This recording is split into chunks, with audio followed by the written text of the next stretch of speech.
Good morning student. Class 9 के लिए आज चैप्टर है 14 जिसका शीर्षक है चंद्रग्रहण से लौटती बैर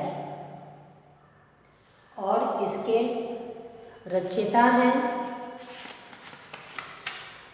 केदारनाथ अग्रवाल। तो कविता की भावार्थ समझने से पहले इनकी जीवनी की चर्चा इस प्रकार है। केदारनाथ अग्रवाल का जन्म उत्तर प्रदेश के बांदा जिले के कासमीन गांव में 1911 में हुआ था और इनकी शिक्षा इलाहाबाद और आगरा विश्वविद्यालय से हुई थी। ये पेशे से वकील थे, लेकिन इनका तत्कालिक साहित्य आंदोलनों में गहरा प्रभाव दिखाया है और इन्होंने जो अपनी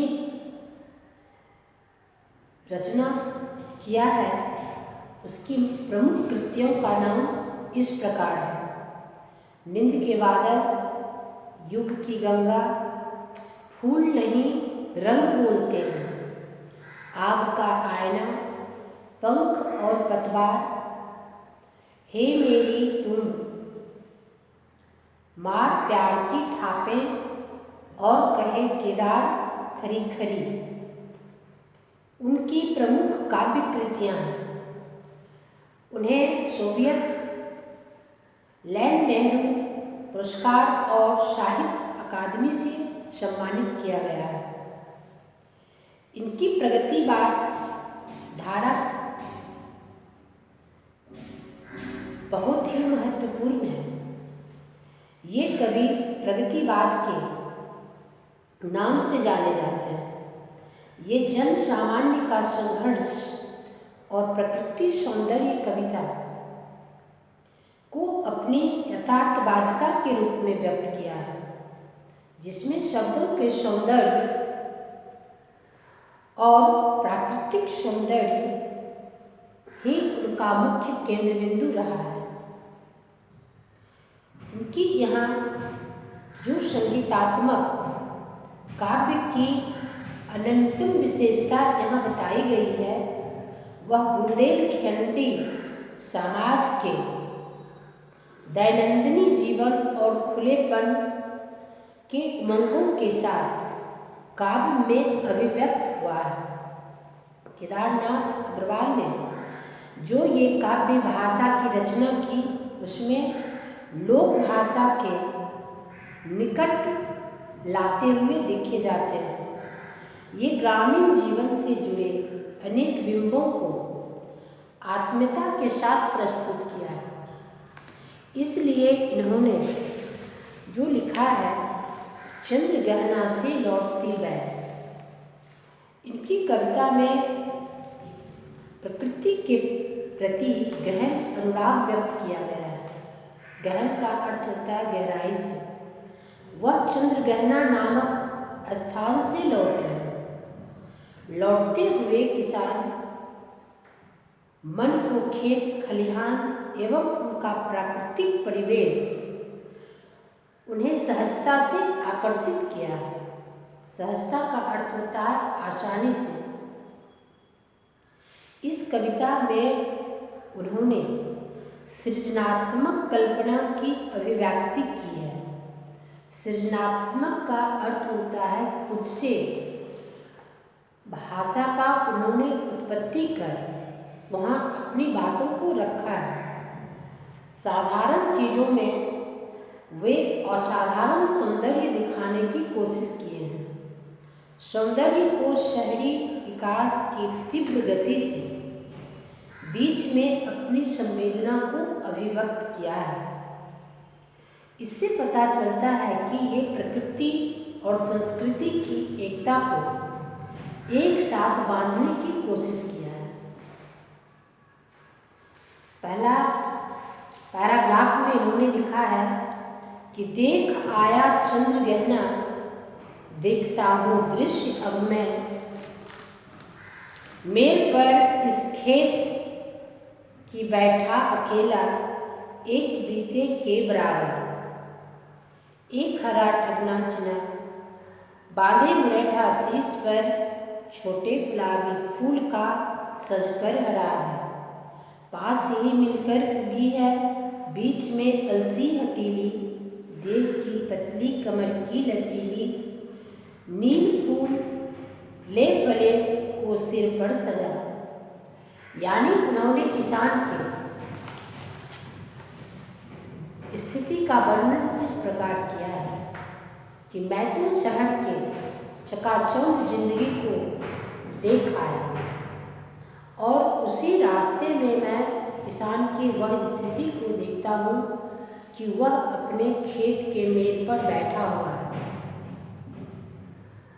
उनके खेत में चना के छोटे छोटे पौधे लहला रहे हैं, जिस पर वह लगता है कि वह मुरीठा बांधे हुए, सर पे पगड़ी बांधे हुए खड़ा है और उनके हरे हरे चने के साथ हल्के गुलाबी रंग का फूल काफ़ी आकर्षक लगता है। चना का पौधा तो घना होता है और उसी के साथ अलसी का दुबला पतला पौधा, अलसी कहा जाता है किसी को, जिससे तेल निकाले जाते हैं।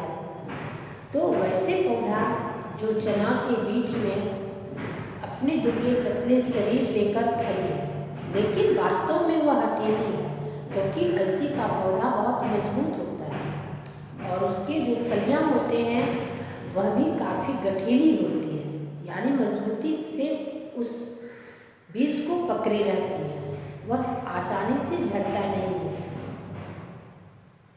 उन्होंने इस कविता के माध्यम से शहरी वातावरण में ग्रामीण वातावरण को जोड़ने की एकता प्रकट किया है। जिस तरह शहर में आलीशान भवन होते हैं और उसके इर्द गिर्द कोई एक छोटा सा भवन हो, छोटा सा कुटिया हो, तो लोग उसके महत्व को नहीं समझते, लोग उसे हीन दृष्टि से देखते हैं।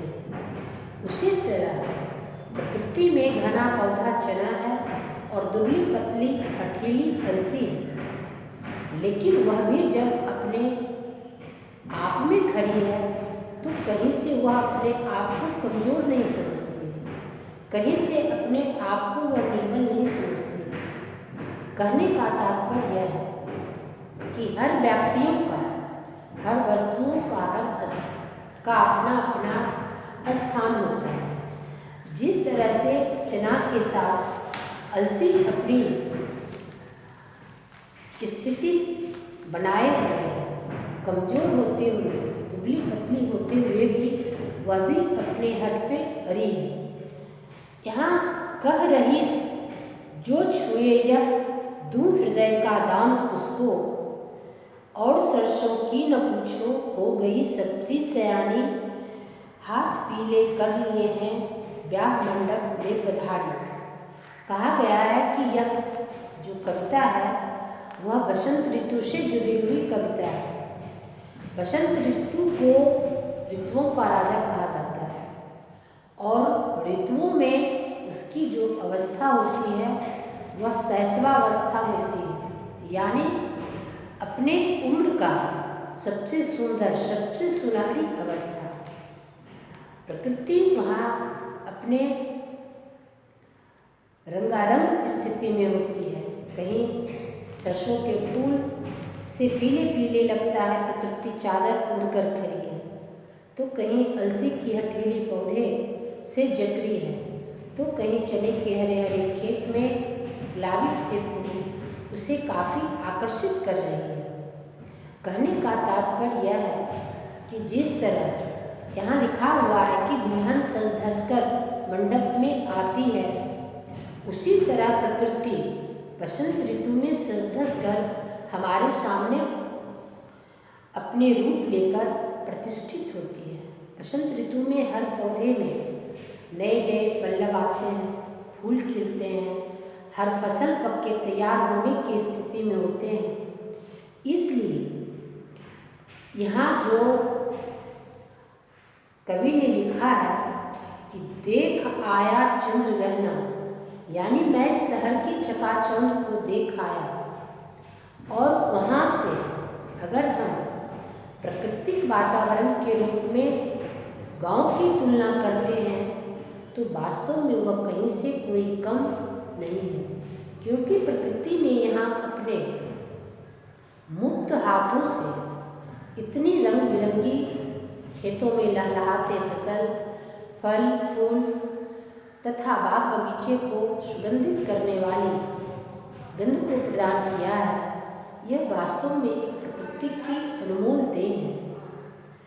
कविता के 2 भाग की चर्चा अभी की गई है, शेष बाकी है। धन्यवाद।